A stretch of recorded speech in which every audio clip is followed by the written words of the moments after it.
পৃথিবীর মানুষ আল্লাহকে প্রশ্ন করবে তুমি কোথায় আছো। রব্বুল আলামিন প্রশ্ন করার আগে জবাব দিয়ে দিয়েছেন আর রাহমানু আলাল আরশি ইস্তাওয়া। আল্লাহ পাক আরশে আজিমে আছেন। কোথায় আছেন বলে? এক আঙ্গুল আকাশের দিকে উঁচু করে বলেন আল্লাহ কোথায় আছেন? আরশে আজিমে আছেন। সুবহানাল্লাহ। তবে আরশে আজিমে আছেন যে অবস্থা এমন নয় যে তিনি সাংঘাতিক রকমের কুয়াশার কারণে বাংলাদেশে কি হইতেছে তা দেখতে পান না। সে আল্লাহ রাব্বুল আলামিন সব কথা পরিষ্কার করে বলেছেন আমি তোমার ঘাড়ের কাছে। তার মানে আল্লাহর ইলম, তার নজর, তার সামা এবং তার বাসার, তার দেখা, তার শোনা, তার ইলম সবটা আমাকে ঘিরে আছে, আমি তার বাইরে নাই। আল্লাহ মানুষকে সতর্ক করতেছেন মা ইয়ালফিযু মিন কাওলিন ইল্লা লাদাইহি রাকীবুন আতীদ। মানুষ এমন কোন কথা বলে না যা আমার ফেরেশতারা রেকর্ড করে না রাখে। যা করো তাও লেখা হয়, যা বলো তাও লেখা হয়ে যায়। আল্লাহ রাব্বুল আলামিন কোরআনে কারীমের মধ্যে বলেছেন আল্লাযী খালাকাল মাউতা ওয়াল হায়াতা লিয়াবলুয়াকুম আইয়ুকুম আহসানু আমালা। আমি পরীক্ষার জন্য এই জীবন দিয়েছি, তোমাদেরকে পরীক্ষা হবে।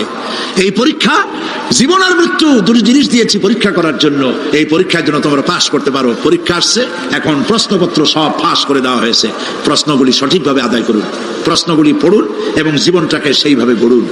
নামাজটা সহি করে আদায় করুন। বহু মুসলমান আছে নামাজই পড়ে না, নামাজ পড়তে জানেও না। নবী করিম সাল্লাল্লাহু আলাইহি ওয়াসাল্লাম বলেছেন সাল্লু কামা রাআইতুমুনি উসাল্লি। নামাজ পড়ো সেইভাবে যেভাবে আমাকে তোমরা পড়তে দেখো। সুবহানাল্লাহ।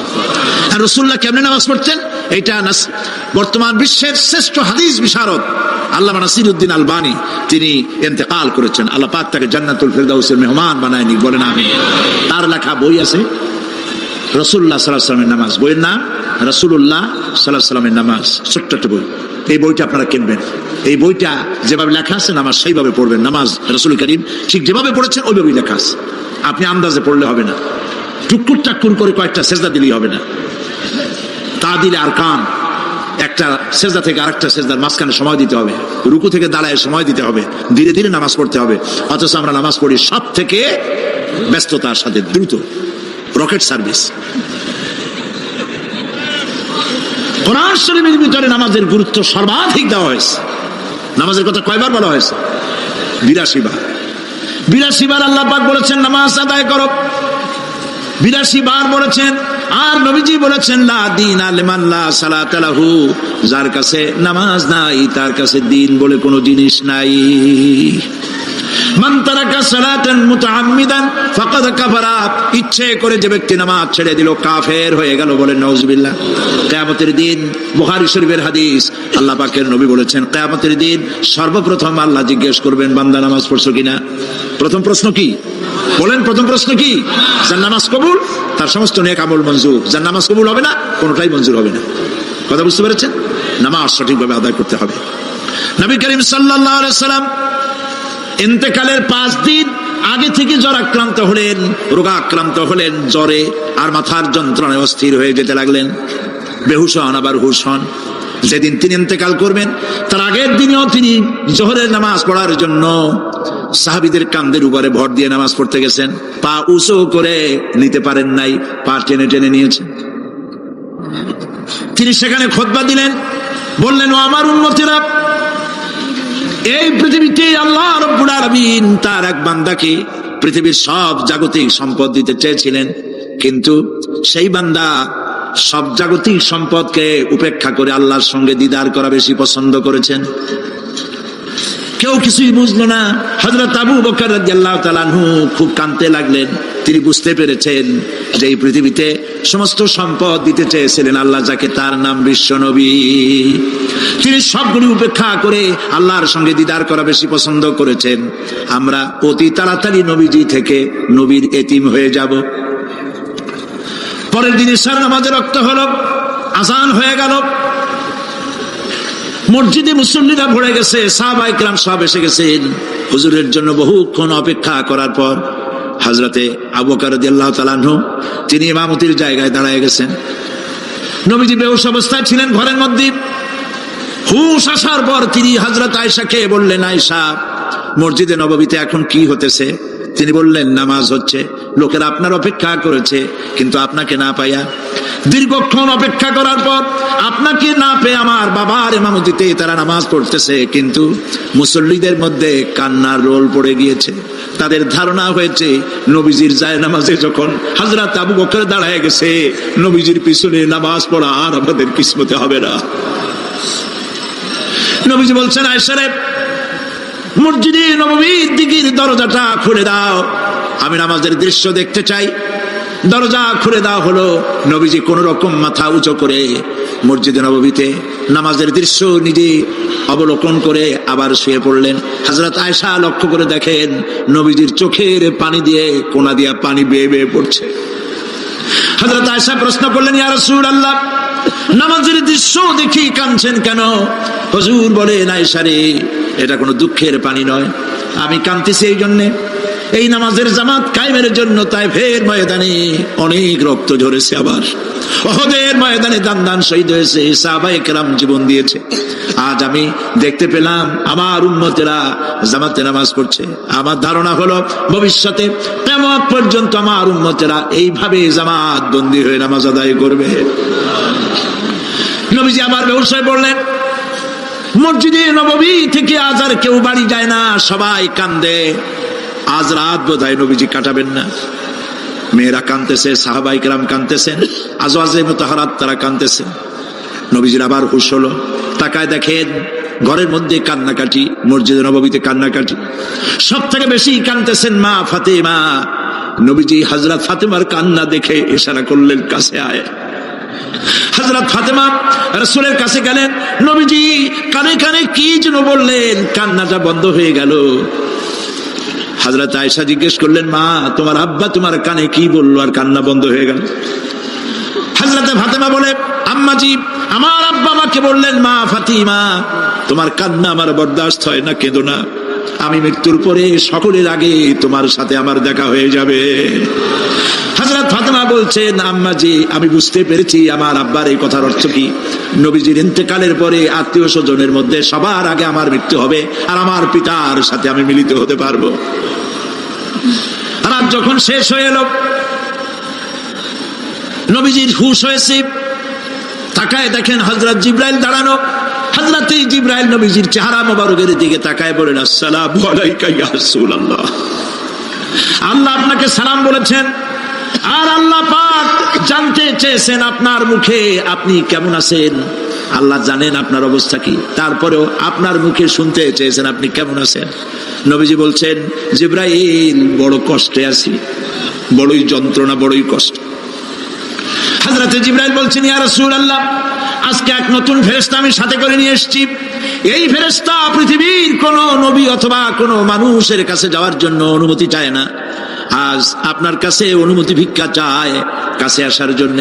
ওই ফেরেশতার নাম হচ্ছে মালাকুল মউত। হযরত মালাকুল মউত বলেন, ইয়া রাসূলুল্লাহ, এই পৃথিবীতে আদম আলাইহিস সালাম থেকে নিয়ে পর্যন্ত কোন মানুষের জান কবজের জন্য আমার অনুমতি চাওয়া লাগে নাই, আর কোনোদিন লাগবে না। আজ আমি আসার সময় আল্লাহ বলেছেন আপনার জান কবজের জন্য আমি যেন আপনার কাছে অনুমতি ভিক্ষা চাই। নবীজি বলছেন, আমি যদি অনুমতি না দেই তো কি হবে? হযরত মালাকুল মউত বলছেন, ইয়া রাসূলুল্লাহ, অনুমতি যদি না দেন আমি ফেরত চলে যাব, আমাকে সেভাবেই বলা হয়েছে। হযরত জিবরাইল বলেন, ইয়া রাসূলুল্লাহ, আল্লাহ রাব্বুল আলামিন আপনার দিদারের ইন্তজার করতেছে।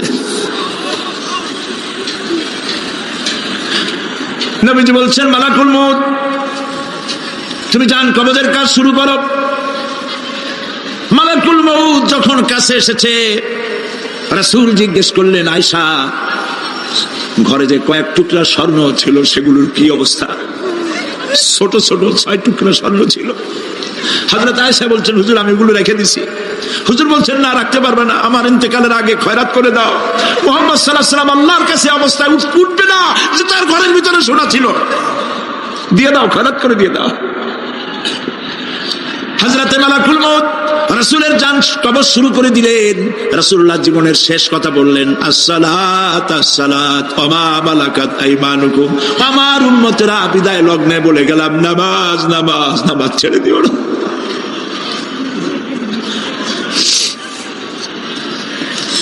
প্রিয় ভাইরা,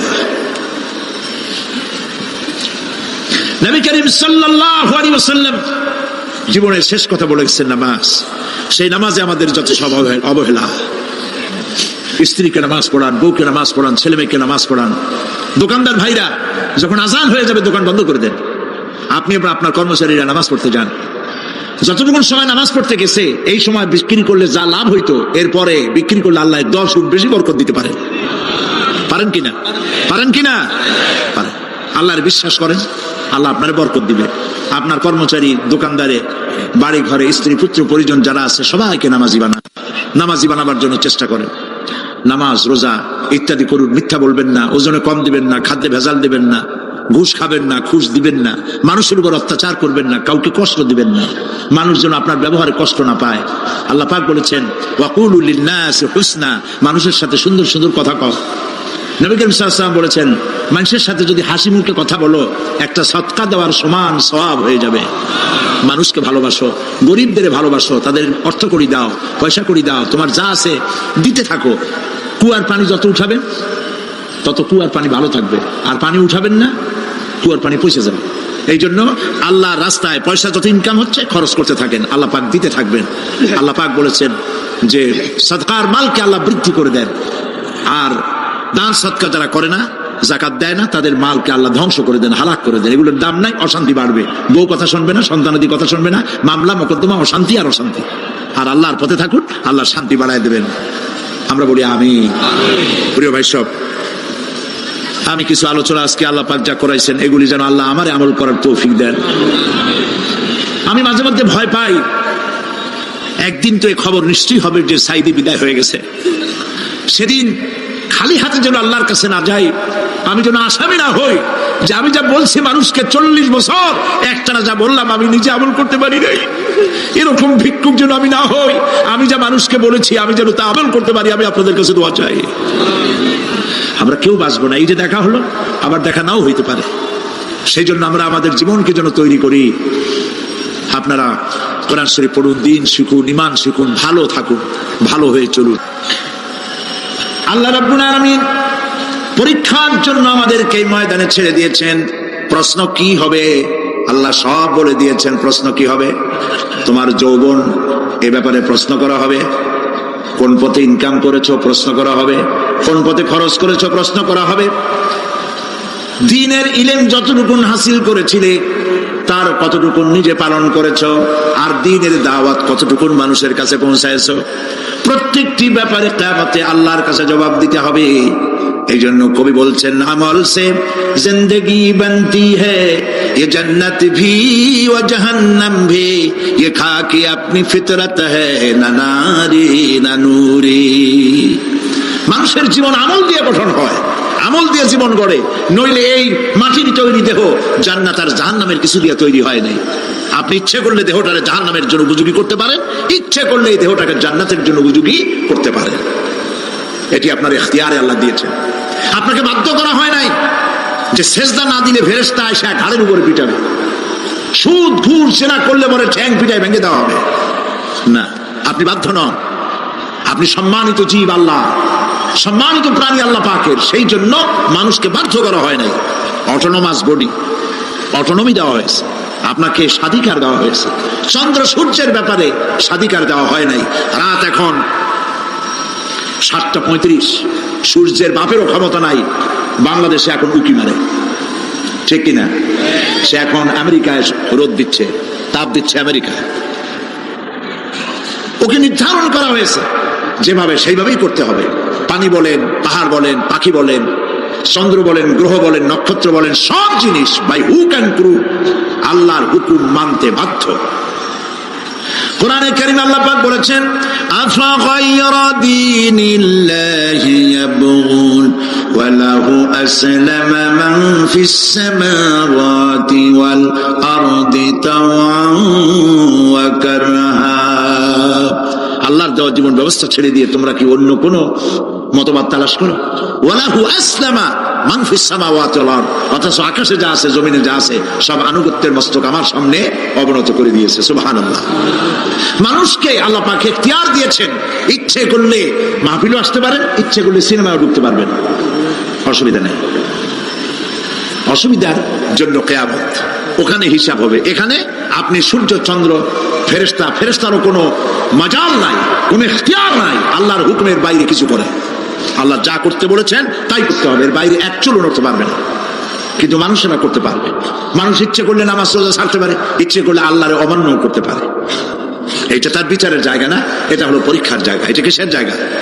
পরীক্ষার জায়গা। এখানে আপনি কামাই করলে ওখানে কিছু পাবেন, এখানে কামাই না করলে কিছু পাবেন না। আরো সোজা করে বলি, কোন কৃষক, যে কৃষক আষাঢ় মাসে শ্রাবণ মাসে জমিন চাষ করে না, পৌষ মাসে তার গোলায় ধান আসবে? কথা বোঝেন নাকি বোঝেন না? পৌষ মাসে গোলায় ধান আসবে? কোনো পাগলও বলবে না যে তুমি তো চাষই করো নাই, তুমি জমিনে, তোমার জমিনের ফসল তোমার ঘরে আসবে কেন? কাজী এই দুনিয়ায় পরীক্ষা দিলে এখানে রেজাল্ট হয়, এখানে গাছ লাগাইলে এখানে ফল দেয়। কিন্তু মানুষের জন্য আল্লাহ পাক যে আমল তৈরি করেছেন, পরীক্ষা নেবেন, সেই পরীক্ষার রেজাল্ট এখানে হবে না। পরীক্ষার রেজাল্ট আউট হবে কোথায়? আখিরাতে। বলেন সবাই কোথায় হবে? পরীক্ষার রেজাল্ট আউট হবে কোথায়? আখিরাতে। এখানে আপনি যা কামাই করবেন এখানে রিটার্ন দেওয়া হবে না। এখানে যা কামাই করবেন সমস্ত কামাই 700 গুণ বর্ধিত আকারে কিয়ামতে আল্লাহ আপনার হাতে ধরাই দিবেন। আল্লাহর ওয়াদা কখনো মিছা হয়? মিছা হয় রাজনৈতিক দলের নেতারা, এই জাতীয় লোকেরা যারা মঞ্চে আসে আর বলে যে এবার আমাদের ভোট দেন, আমরা ক্ষমতায় যাইতে পারলে আপনারা না খাইয়া কেউ মরবেন না। কিন্তু কি খাইয়া মরবে তাও কয় না। সেদিন শুনলাম এই যে নির্বাচন এখন একটা চলতেছে, স্লোগান বাপ দাঁড়াইছে, ছেলে তো বলে রহিম ভাই আমার ভাই, তোমার ভাই, বাপের নাম রহিম। তারপরে শুনলাম বলতেছে বেগুন ভাইয়ের চরিত্র, আজকে নাম রাখে তো আদর করে বেগুন পটল, বেগুন ভাইয়ের চরিত্র ফুলের মতো পবিত্র। আমি আরেকজনের পাশে থেকে কইল যে নামাজ পড়ে না একক, তো এমনই ফুলের মতো চরিত্র। তো দুনিয়ার ময়দানে আপনি যা কামাই করবেন এখানে রেজাল্ট আউট হবে, এখানে আপনি পাবেন ফল, এখানে পাবেন। যা করবেন এখানে গাছ লাগাবেন, ফল লাগাবেন, এখানে পাবেন। আর আল্লাহর জন্য যেটা করবেন সেটার ফল, সেটার রেজাল্ট কিয়ামতে বাইরে হবে। সুবহানাল্লাহ। এখানে পরীক্ষা দিয়ে যদি কেউ ফেল করে, ম্যাট্রিক পরীক্ষা দিয়ে ফেল করেছে, ফাজেল পরীক্ষা দিয়ে ফেল করেছে, আবার পরীক্ষা দিয়ে পাস করার সুযোগ আছে, আবারও ফেল করেছে, আবারও পরীক্ষা দিয়ে পাস করার সুযোগ আছে। 10 বার যদি ফেল করে আরো 10 বার পরীক্ষা দিয়ে পাস করার সুযোগ আছে। কিন্তু কিয়ামতের দিন আল্লাহ রাব্বুল আলামিনের জীবনের পরীক্ষায় কোনো মানুষ যদি আল্লাহর আদালতে ফেল করে বসে একবার, দ্বিতীয়বার পরীক্ষা দেওয়ার আর কোনো সুযোগ নাই। এই পৃথিবীতে যদি কেউ নিম্ন আদালতে মামলায় হেরে যায়, জজ কোর্টে করবে, যদি হেরে যায় হাইকোর্টে করবে, হেরে গেলে আপিল করবে সুপ্রিম কোর্টে, সুপ্রিম কোর্টেও যদি হেরে যায় তাহলে প্রেসিডেন্টের কাছে আপিল করবে। সুযোগ আছে কয়েকবার। কিন্তু কিয়ামতের দিন জীবনের আদালতে কোনো মানুষ যদি একবার ফেল করে বসে, জীবনের মামলায় যদি একবার হেরে যায়, দ্বিতীয়বার আপিল করার আর কোনো জায়গা নাই। সেই আখিরাতে রেজাল্ট আউট হবে। আমরা সব মরে যাব, আমরা সব কি হব? সব মরে যাব। আল্লাহ পাক আমাদেরকে উঠাবেন আবার। মানুষকে কবরে রাখার সময় আমরা কি বলি? মিনহা খালাকনাকুম, জানেন না? পড়েন, মিনহা খালাকনাকুম ওয়া ফিহা নুঈদুকুম ওয়া মিনহা নুখরিজুকুম তারাতান উখরা। এই মাটি দিয়ে তোমাকে তৈরি করা হয়েছিল, এই মাটির মধ্যে রেখে গেলাম, এর থেকে আবার তোমাকে উত্থিত করা হবে। কে বলতেছেন কথা? আল্লাহ পাক বলছেন, আল্লাহ তাআলা বলছেন। কি নিষ্ঠুর এই পৃথিবী! ভেবে দেখেছেন কি একবারও কি ভেবে দেখেছেন? এই পৃথিবী কত নিষ্ঠুর, এই সন্তান সন্ততি সব একটি মোহ, একটি মায়া, একটি মহব্বত, একটি প্রতারণা। যে বইয়ের জন্য হারাম ইনকাম করেছেন, যে সন্তানদের জন্য হারাম ইনকাম করেছেন, জান দিলেন, রক্ত দিলেন, জীবন দিলেন, সারা রাত কষ্ট করেছেন, দৌড়দৌড়ি করেছেন, যখন মরে গেলেন, যে বাচ্চাটা আপনি করে না নিলে কলিজা ঠান্ডা হয় না, সেই বাচ্চা বলবে, মাকে বলবে, মা বাপের লাশ যে রুমে আছে আমার সেখানে নিও না, আমার ভয় করে। ঠিক কিনা?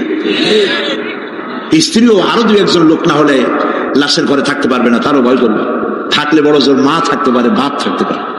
যাকে বিবাহ করার পর অনেক সন্তান আছে, মা বাপকে চোখে দেখতে পারে না, বউর কথা মতো মায়ের সাথে কথা বলা বন্ধ করে দেয়। হয়তো কুমিল্লা এরকম নাও থাকতে পারে, বউ তো নালিশ করছে, মায়ের সাথে কথা কয়। আবার বলে এই বুড়িটা মরে না কেন? নাউজুবিল্লাহ, নাউজুবিল্লাহ। বুড়িটারে মরার কথা বলতেছো তুমি? তোমার ছোট্টবেলায় যখন তোমার টাইফয়েড হয়েছিল, অসুখ করেছিল, গরিব বাবা, বাড়িতে ল্যাপ নাই, খাতা নাই, তোষক নাই, সেই জায়গায় মা তার কাপড় বিছায় দিয়া বুকের উপরে নিজের শরীরের উষ্ণতা দিয়া বাঁচায় রাখার চেষ্টা করেছে, নিজে না খেয়ে খাওয়াইছে, অসুখ সারে না। মা ওই মুমূর্ষু বাচ্চার সেরানে তার মাথার কাছে বসে তাহাজ্জুদের নামাজ পড়ে কোরআন শরীফ তেলাওয়াত করে চোখ দিয়া পানি পড়ে আর বলতে তাকে, রব্বুল আলামিন আমার জীবনটারে দিয়া আমার কলিজার টুকরা সন্তানটারে বাঁচাইয়া দাও। যেই মা নিজের জীবন দিয়া সন্তান বাঁচাইতে চাইলো, সেই সন্তান আজকে বউ পাইয়া মাকে ভুলে যায়, মায়ের সাথে খারাপ ব্যবহার করে। আল্লাহ রাব্বুল আলামিন বলেছেন, মা বাবার সঙ্গে খারাপ ব্যবহার করো না, ভালোবাসায় কথা বলো। ওয়াকুল লাহুমা কাওলান কারীমা, সম্মান সূচক কথা বলো। মা বাবার জন্য দোয়া করো আমার কাছে। কে বলতেছে? আল্লাহ তাআলা বলছেন দোয়া করো আমার কাছে এই ভাষায়, রব্বিরহামহুমা কামা রাব্বায়ানি সাগীরা। পড়েন সবাই, রব্বিরহামহুমা কামা রাব্বায়ানি সাগীরা। আয় আমার রব, আমার মা বাপ যেমন ছোটবেলায় আমাকে অত্যন্ত যত্ন করে লালন পালন করেছে, আল্লাহ তাআলা তুমি দয়া করে আমার মা বাপকে তোমার রহমতের করে লালন পালন করো। সুবহানাল্লাহ। প্রত্যেক নামাজের পর সকলে এই দোয়া পড়বেন, মনে থাকবে? মনে থাকবে? প্রিয় ভাই সব, সেই কিয়ামতের মাঠে আমাদেরকে উঠতে হবে, আল্লাহর দরবারে উঠতে হবে। সেই সময় আমাদেরকে কেউ উপকার করবে না। يوم لا ينفع مال ولا بنون, সম্পদ আর সন্তান সন্ততি কোনো কাজে লাগবে না। মা তার সন্তানকে চিনবে না, সন্তান তার মাকে চিনবে না, বাপ তার সন্তানকে চিনবে না, কেউ কাউকে পরিচয় দিবে না। কি মারাত্মক অবস্থা! মানুষ চরম অসহায় হয়ে যাবে। চতুর্দিকে ফেরেশতার আনাগোনা, সূর্য মাত্র 1 হাত উপরে, প্রচন্ড তাপ নিয়ে সূর্য অবস্থান নেবে, মাথার চামড়ি ফেটে গিয়ে গুনাহগারের মাথার মগজ গলে গলে পড়তে থাকবে। পিপাসার যন্ত্রণায় জিহ্বাটা ঝুলে কুকুরের মতো করে নাভিস্থল পর্যন্ত ঝুলে পড়বে। কেউ উপকার করবে না, কেউ জিগাবেও না। অনেক লোক আছে পীরের কাছে মুরিদ হয় আর মনে করে পীর সাহেব তারে কিয়ামতে সুপারিশ করবে। অসম্ভব। আয়াতুল কুরসির মধ্যে আমরা পড়ি, মান যাল্লাযী ইয়াশফাউ ইনদাহু ইল্লা বিইজনিহি। কে আছে এমন? কার হিম্মত আছে আল্লাহ পাকের বিনা অনুমতিতে কথা বলে? সুবহানাল্লাহ। কোথার পীর, কোথার খাজা বাবা হারায় যাবে। ইব্রাহিম আলাইহিস সালামের মতো পয়গম্বর কি মনে করে? আল্লাহর খলিল। ইব্রাহিম আলাইহিস সালাম আল্লাহর কি? আল্লাহর খলিল।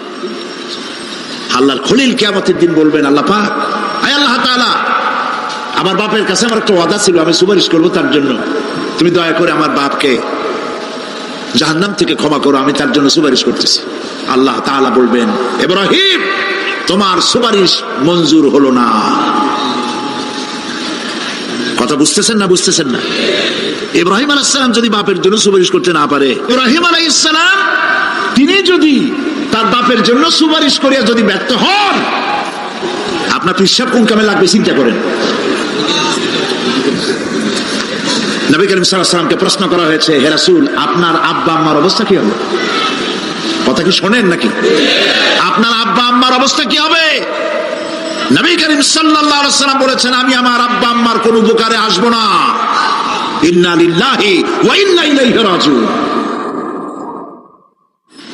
তাহলে কোন সাহসে মনে করতেছেন কোন পীর কোন একটা বিদেশ থেকে দেশের থেকে একটা নাসিল হলো আর ওইটার পিছনে পিছনে দৌড়াবেন, সে আপনারা নাজাত দেবে, তার পায়ে চুমা খাবেন? এই পায়ে হাত দিয়ে কদম মুছি বলা বাতান। টাকা ইনকাম করার জন্য মানুষকে ভুল পথে পরিচালিত করছে অনেক পীর আছে না? খালি মানুষে টাকা দেয়, জামায় অনেক পকেট, খালি টাকা নেয় সমানে ডুবাইতে থাকে চতুর্দিক দিয়ে, বাইরে বোঝার উপায় নাই। কিন্তু অনেক পীর আছে এমন, ঢাকা শহরে বড় বড় মার্কেটের মালিক, আমি জানি বড় বড় মার্কেটের মালিক, বিরাট ব্যবসায়ী, জামা পরিষ্কার করে না 2 মাসেও, মানুষের দেখাবার জন্য গামছাটা নাকের কাছে ধরে ফত ফত করে আওয়াজ করে, মনে হয় যেন কাঁদতেছে। আজ বিশাল হাবিজাবি জিকির শিখায়, লা ইলাহা কতক্ষণ, ইল্লাল্লাহ কতক্ষণ, আল্লাহ আল্লাহ কতক্ষণ, কোথায় পাইছো? ইল্লাল্লাহ ইল্লাল্লাহ কিসের জিকির? ইল্লাল্লাহ মানে কি? আল্লাহ ছাড়া, আল্লাহ ছাড়া, আল্লাহ ছাড়া, আল্লাহ ছাড়া কি? কাজী রাসূলুল্লাহ যা করেন এগুলি বেদাত। এই সব পীরের পাশে যাবেন না, মনে থাকবে।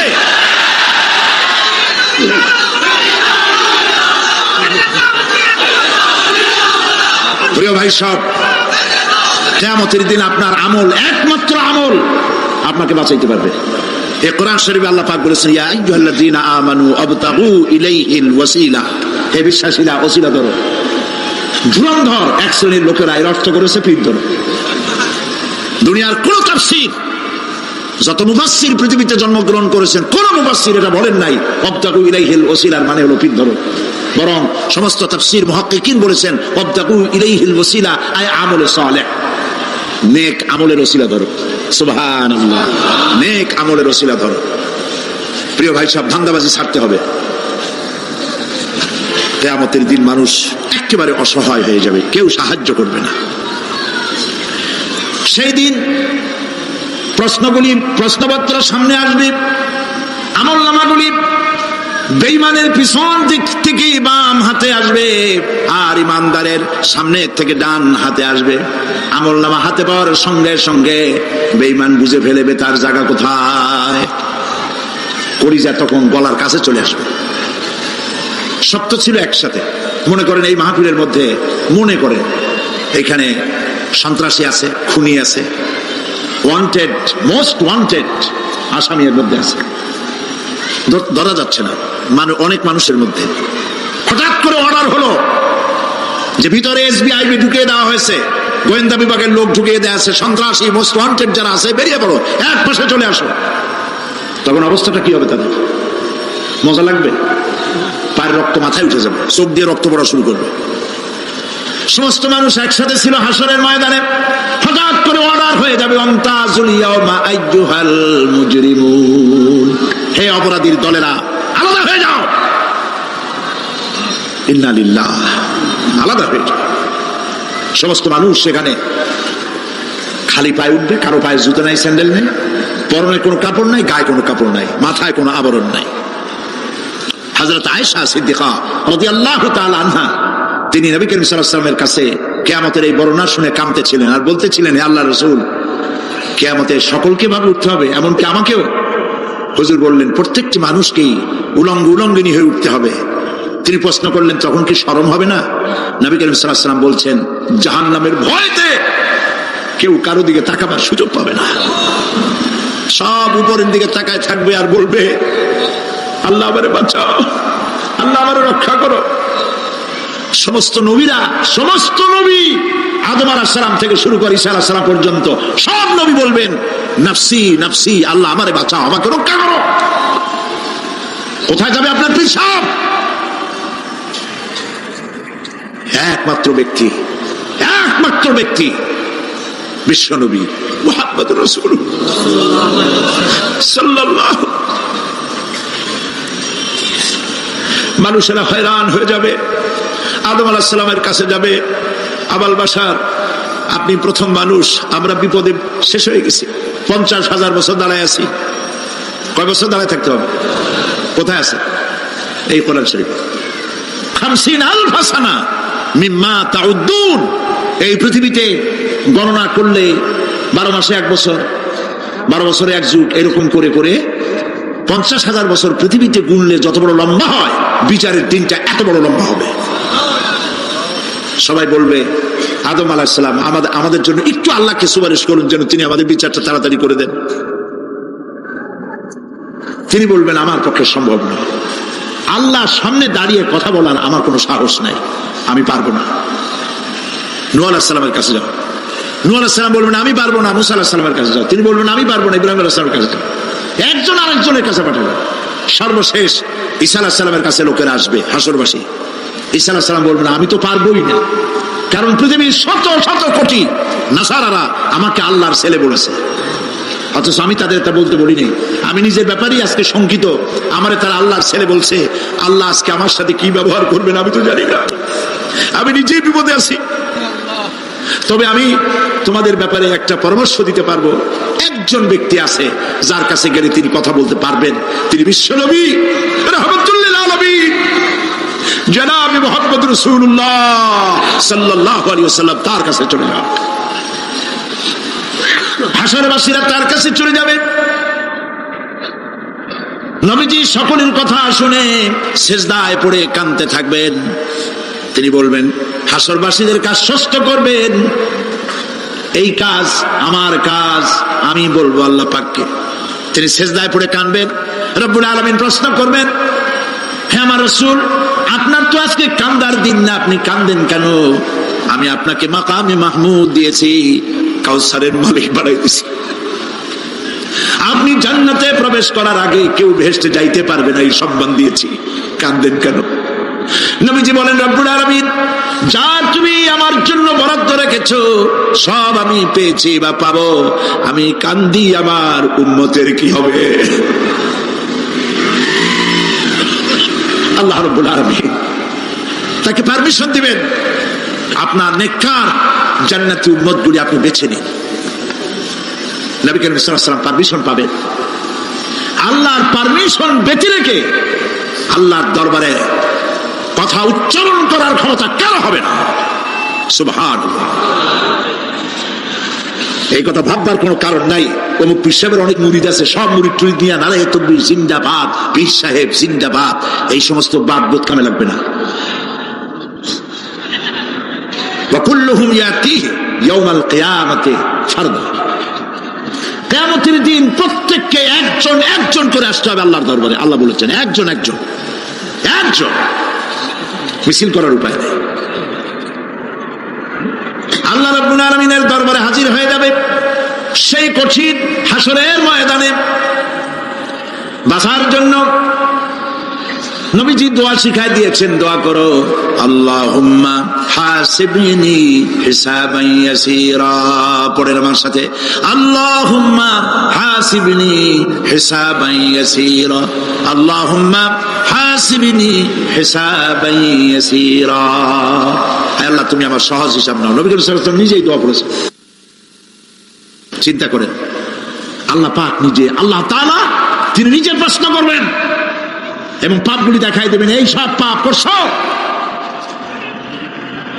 মানুষ আল্লাহর বান্দা ভয় চোটে কলজা গলা দিয়ে বেরিয়ে যেতে থাকবে, বেরিয়ে যেতে চাইবে, তার বাষ্পরুদ্ধ হয়ে আসবে, বলতে থাকবে আল্লাহ আমি করে ফেলেছি, আমি মাপ চাই, তোমার কাছে ক্ষমা ভিক্ষা চাই।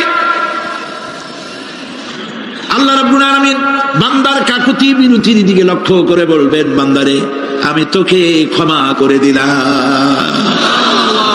এটাই হলো হিসাব ইয়াসির, সহজ হিসাব। এই সহজ হিসাব কার কিসমতে আছে কার কিসমতে নাই তা আমরা কেউ জানি না। এই দুনিয়াটাকে আল্লাহ পাক বানাইছিলেন পরীক্ষা নেওয়ার জন্য। কি জন্যে? পরীক্ষা নেওয়ার জন্য। পরীক্ষায় যার যে বয়স এখন আছে, এখানে আমার যা বয়স আপনার যা বয়স, এই বয়সে যা যা করছি এখন হিসাব করেন। ছোটবেলায় কই মাছের কাঁচা গলার মধ্যে ঢুকছিল, তখন ক্লাস 2-তে পড়ি, এরকমের একটা ঘটনা মনে আছে কিনা? মনে নেন? অন্যের বাড়ির আম পাড়তে গিয়া বাড়িওয়ালার সামনে পড়ছিলেন, 2টা থাপ্পড় দিয়েছিল। এইসব কথা মনে আছে না? আছে কিনা? এই ছোট্ট ছোট্ট কথাগুলি, কোন পুকুর পরে আসার খাইছিলাম, কেটা মারছিল, সেই ছোট্টবেলা থেকে এই পর্যন্ত এই ছোট্ট কথাগুলি যদি মনে থাকে, তাহলে বড় বড় পাপ কি কি করছেন তা মনে নাই? তাহলে নিজের হিসাব নিজে করো। কিয়ামতে আল্লাহ পাক আমলনামা হাতে দিবেন, বলবেন পড়ো, ইকরা কিতাবাক, পড়ো তোমার আমলনামা। তুমি তোমার হিসাবের জন্য আজকে তুমি নিজেই যথেষ্ট। পড়ে দেখো কি করছো। ইন্না লিল্লাহি ওয়া ইন্না ইলাইহি রাজিউন। হযরত ওমর ফারুক রাদিয়াল্লাহু তাআলা আনহু, তিনি একবার অন্ধকার রাত্রে যাচ্ছিলেন, পিছনে ছিল অনেক লোকজন ছিল। হাঁটতে হাঁটতে তিনি প্রশ্ন করলেন, আচ্ছা তোমাদের মধ্যে কি কেউ আছে এমন বলতে পারো যে কোরআন শরীফের মধ্যে সব থেকে হতাশাব্যঞ্জক আয়াত কোনটি? একজন জবাবে বললেন, অন্ধকার পিছনে, অন্ধকারের মধ্যে পিছন থেকে একজন জবাব দিল, ফামান ইয়ামাল মিসকালা যাররাতিন খায়রান ইয়ারা ওয়া মান ইয়ামাল মিসকালা যাররাতিন শাররান ইয়ারা। এর অর্থ হলো, পৃথিবীতে কেউ যদি ছোট্ট একটি পাপ নেকির কাজ করে, সরিষা পরিমাণ নেকির কাজ যদি করে সেটা দেখতে পাবে, সরিষা পরিমাণ পাপের কাজ যদি করে সেটা দেখতে পাবে। ওমর রাদিয়াল্লাহু তাআলা আনহু কাঁদতেছিলেন। কিয়ামতে সব নেকি আর পাপ যা যা করছি সব দেখানো হবে।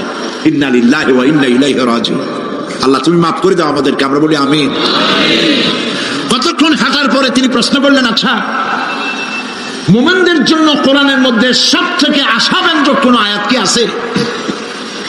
পিছন থেকে আওয়াজ এলো, মুমিনদের জন্য আশাব্যঞ্জক একটি আয়াত আল্লাহ রাব্বুল আলামিন কোরআনের মধ্যে দিয়েছেন, সেটি হচ্ছে লা তাকনাতু মির রাহমাতিল্লাহ। আমার রহমত থেকে, আল্লাহর রহমত থেকে হতাশ হয়েও না, নিরাশ হয়ে যেও না। অর্থ হচ্ছে আমরা পাপ করেছি, আমরা সবাই গুনাহগার কিনা বলেন? স্বীকার করি আমরা সবাই গুনাহগার কিনা? সবাই গুনাহগার। এই গুনাহগার মানুষগুলি যদি গুনাহে তওবা করে, গুনার জীবনে করব না তওবা করে কেউ যদি আল্লাহর রহমতের দিকে 1 বিঘত অগ্রসর হয়, হাদিসে কুদসির ভিতরে এসেছে, আল্লাহ পাক বলেন আমি আমার ওই বান্দার দিকে 1 হাত আগায়া যাই। কোন বান্দা যদি গুনার তওবা করে আর যদি গুনাহ না করে আমার দিকে যদি হেঁটে আসে, আমার রহমত বান্দার দিকে দৌড়াইয়া যায়।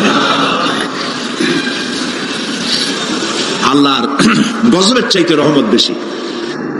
বান্দা তোমার গুনাহ যদি আকাশ সমান হয়, আল্লাহর, তোমার গুনাহ যদি পাহাড় সমান হয়, আল্লাহর রহমত আকাশ সমান।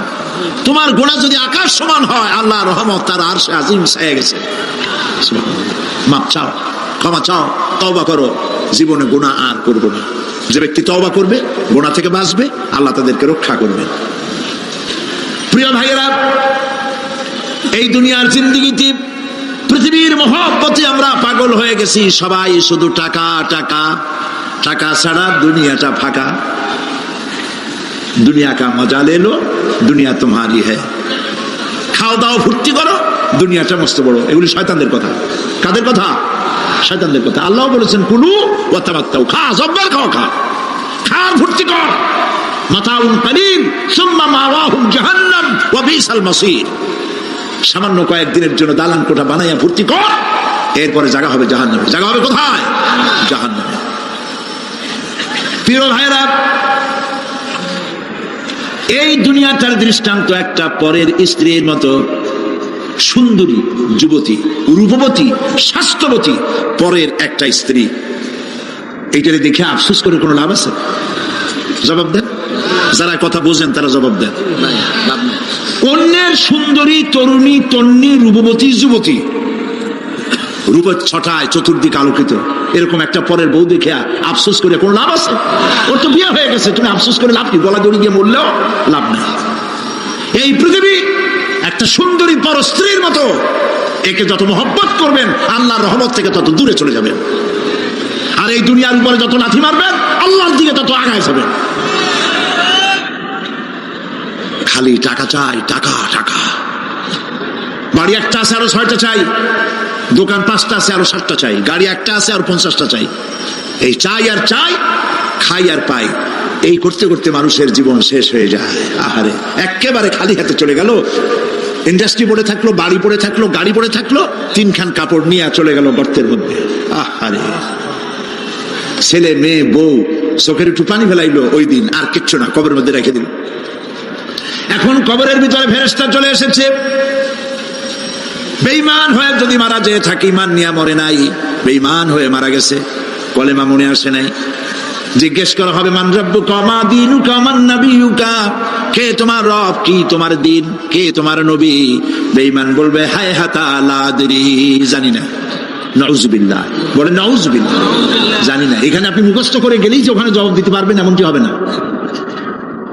আমল করতে হবে, আমল তৈরি করতে হবে। আমল মানে কিন্তু এইটা না যে আপনি বসে বসে তাসবিহ পড়বেন, এটা লোকের আমল করে, যে লোকটা খুব আমলদার, খুব আমল করে। আমলের ইংরেজি হচ্ছে ওয়ার্ক, বাংলা হলো কাজ।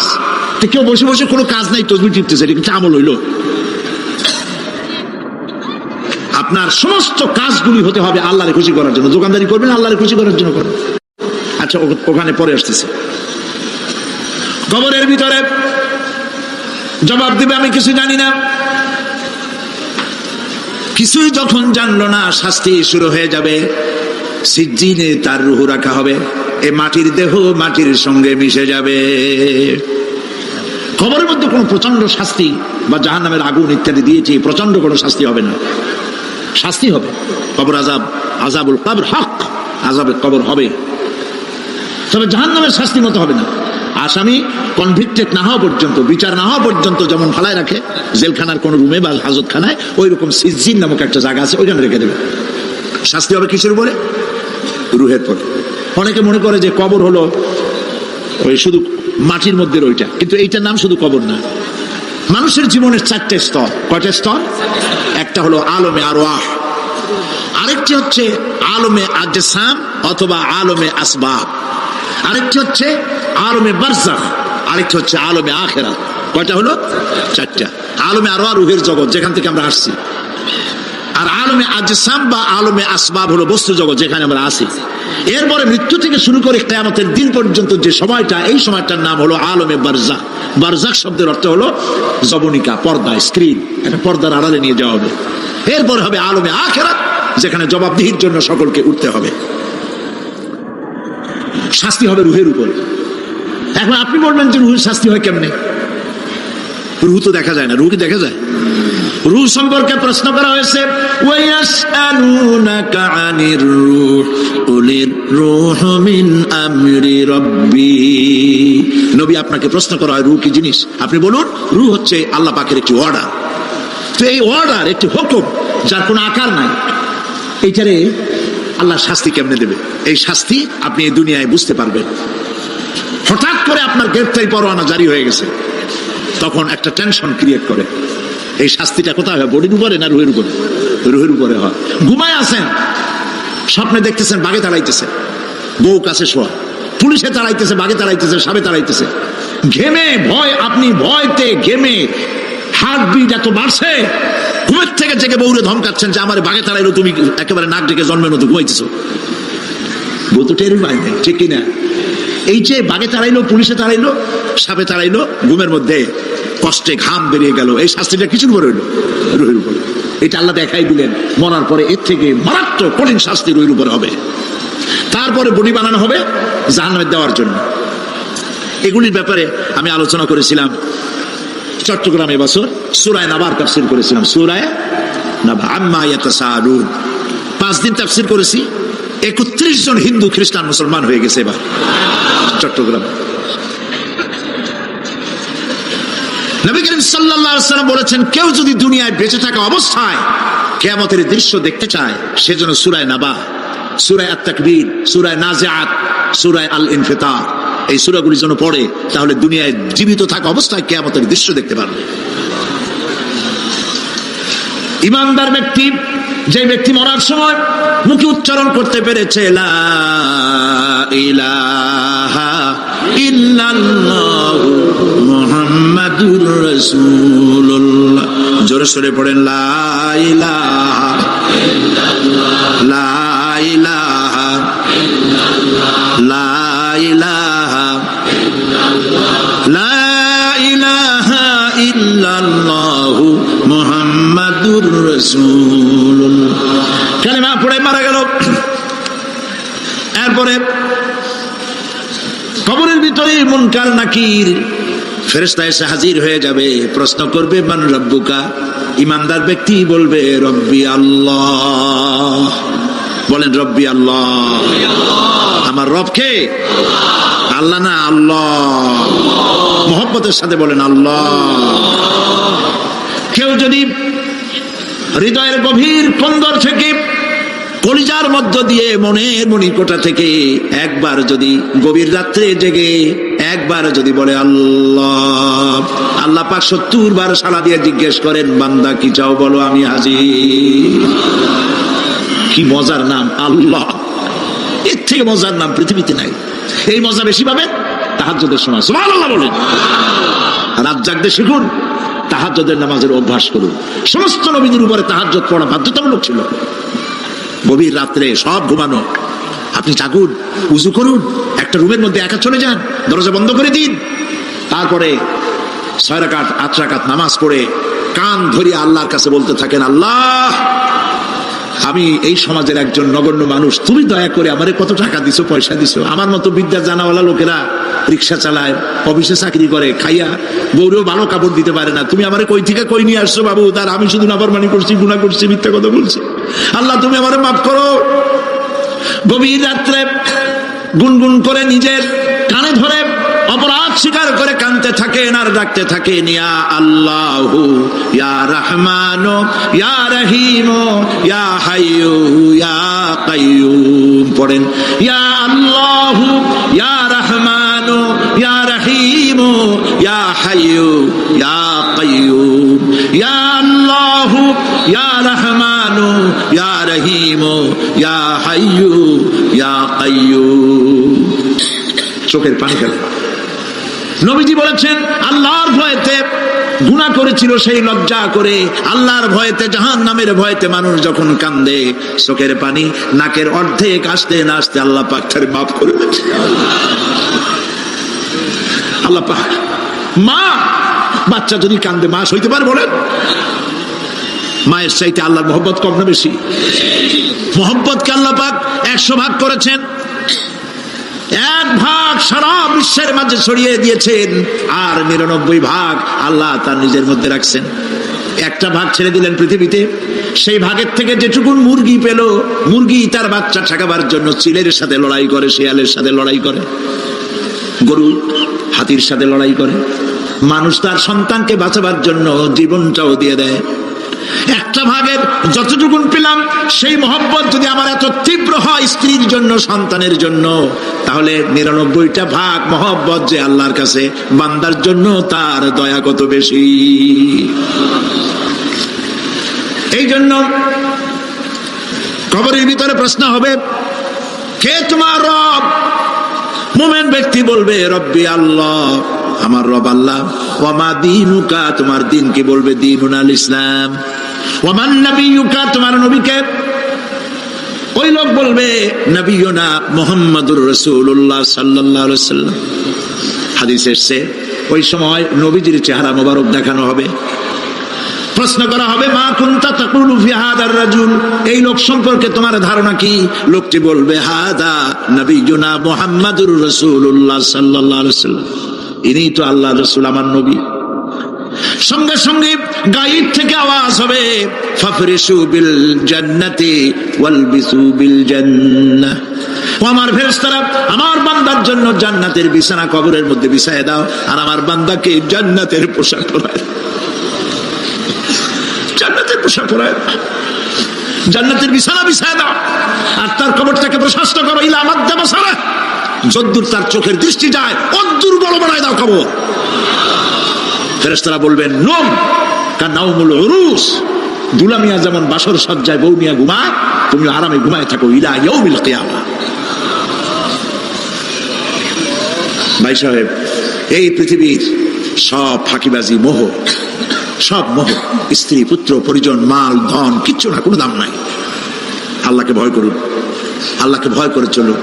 ভয় তো করতে পারলাম না, এত বড় একটা রমজান মাস চলে গেল, রোজা আসছিল তাকওয়া সৃষ্টি করার জন্য, সারা জীবন রোজা রাখলাম, মুত্তাকি হইতে পারলাম না। এটা ঠিক কিনা বলুন? সারা জীবন রোজা রাখলাম, মুত্তাকি হইতে পারি নাই। এখনো মিথ্যা কথা বলি, ওজনে কম দেই, খাদ্যে ভেজাল দেই, কথা ঠিক কিনা? মিথ্যা কথা বলতেছেন।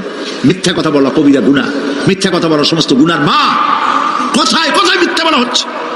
দোকানদারি করতেছেন, কষ্ট করে মাল কিনছেন, লাভের জন্যই তো কিনছেন, মিথ্যা কম কেন? ওজনে কম দিচ্ছেন, ভেজাল দিতেছেন, ভেজাল দিয়া কম দিয়া কয় টাকা উপার্জন করবেন? আর কতগুলি খাইতে পারবেন আপনি? চাউলের মধ্যে তুষ দিলেন, কুড়া দিলেন, পাথর দিলেন। আহারে মুসলমান, কি কপাল পোড়া! ওজন দিতে গিয়া একটু খিস দিয়ে ধরে যেদিকে পাথরটা, আর মালটা যেদিকে সেদিক টিটু নিচু করে দেয়। যে কেনে সে মনে করে মাশাআল্লাহ, লোকটা তো খুব ভালো, আমার তো বেশি দিছে। কিন্তু বাড়ি যেয়ে দেখবেন আপনারা 14 গ্রাম কম দিছে। ও 14 গ্রাম তো যান না, এখন তো গ্রাম বলে। আগে তো আমরা ছটাক মটক বলছি, এখন গ্রাম বলে সুবিধার জন্য। এগুলি কি আমি বানায় বলতেছি না? কথা ঠিক। লাভটা কি? কি লাভ? জমিনের আইল ঠেলতেছেন, পরের জমিন দখল করতেছেন, বোনেরে ঠকাইছেন, ভাইরে ঠকাইছেন, ভাইয়ের সম্পত্তি ফেরত দেন নাই। আহা, এই যে দুরবস্থার সৃষ্টি হলো, আমলের পরিবর্তন হলো না। মসজিদ বানাইছি সব দালান, মসজিদগুলি সব বিল্ডিং হয়ে গেছে। নবী করিম সাল্লাল্লাহু আলাইহি ওয়াসাল্লাম বলেছেন, মাসাজিদুহুম আমিরাতুন ওয়া হিয়া খারাবুম মিনাল হুদা। মসজিদগুলি সব দালান হয়ে যাবে শেষ যুগে। এগুলি নবী করিম সাল্লাল্লাহু আলাইহি ওয়াসাল্লাম ভবিষ্যৎবাণী। মসজিদগুলি কি হবে? সব বিল্ডিং হয়ে যাবে। ওয়া হিয়া খারাবুম মিনাল হুদা, হেদায়েত থেকে খালি হয়ে যাবে। হেদায়েত নাই, খালি মসজিদ, building, tiles, mosaic, air condition সব আছে, হেদায়েত নেই। কবি বলতেছেন, मस्जिद तो बना ली है शब भर में ईमान की हरारत वालों ने, मन पुराना पापी रहा बरसों में नमाजी बनना सिखा। মন চাইছে তাড়াতাড়ি করে মসজিদ একটা বানাই ফেলাইছে, কিন্তু বছর বছর নামাজ পড়লো, মন সেই পুরানা পাপী রয়ে গেছে, সেই পাপ থেকে সে বাঁচতে পারে নাই। এই জন্য বিশ্ব কবি আকবাল বলেন, मस्जिद में मरसिया खाए के नमाजी न रही, मस्जिद में मरसिया खाए के नमाजी न रही, यानी वो साहिबे औसाफ हिजाजी न रही। মসজিদ আটকানতেছে, আমার সেই নামাজি কই? যেই নামাজিরা যখন নামাজ পড়তো, পাখি এসে মাথার উপরে বসতো, পাখিতে বুঝতে পারতো না যেটা মানুষ না গাছ। সুবহানাল্লাহ। আর এখন ইমাম যদি নামাজ পড়তে আত্মাহিত পড়তে দেরি করে, ধীরে ধীরে পড়তেছে, পিছন থেকে সিগন্যাল মারা শুরু করে।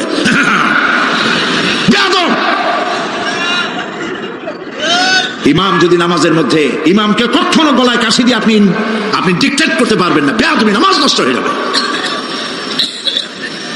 অনেক তো করে কিনা বলো, ওর নিজেরটা শেষ হয়ে গেছে, এই জন্য ইমাম করে না কেন, সেই জন্য কাশি দেয়। এটা ফাজলামি করার জায়গা নয়।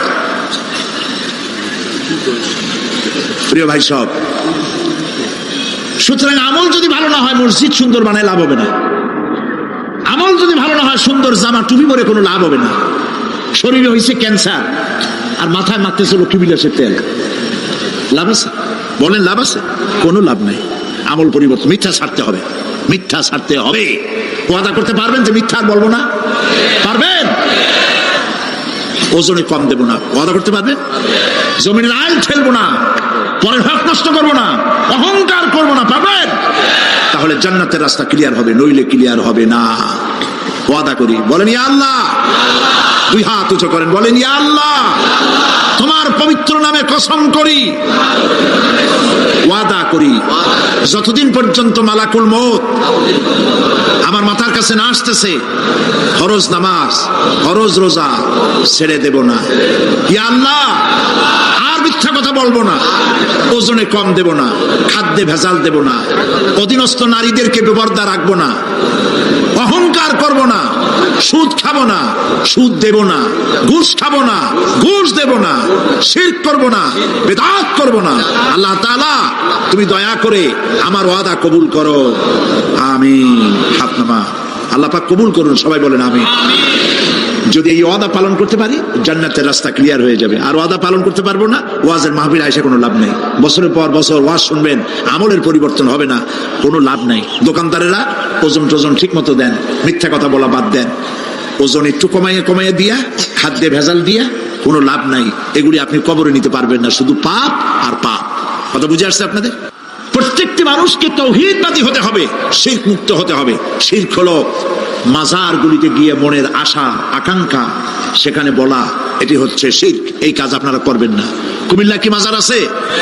আছে? কোন মাজারে যাবেন না, কোনোদিন যাবেন না।